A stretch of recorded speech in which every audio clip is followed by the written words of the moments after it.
Hola i benvinguts. A continuació veurem l'eina d'utilitzar el Google Meet dintre de les nostres Google Classroom. Sempre i quan utilitzem el domini Xtech o el nostre administrador de domini de Google en el nostre centre ho tingui permès, apareixerà dintre del taulell aquesta secció del Meet.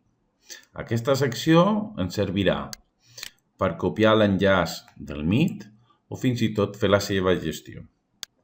Si ja el tinguéssim configurat, clicant en afegir-me a aquest Meet, podríem accedir a la sessió.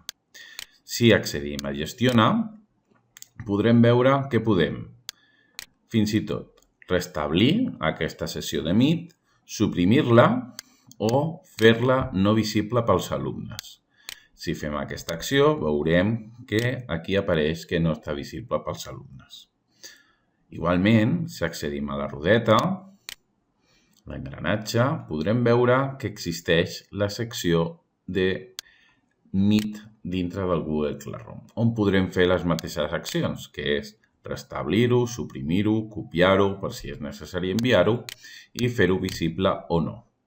És molt important que sempre que fem algun canvi, fem clic en Desa. Tornem al taulell i veiem que s'han establert aquests canvis. Per defecte, jo sempre recomano no posar-ho visible, a no ser que sigui necessari utilitzar-ho. Fins la propera.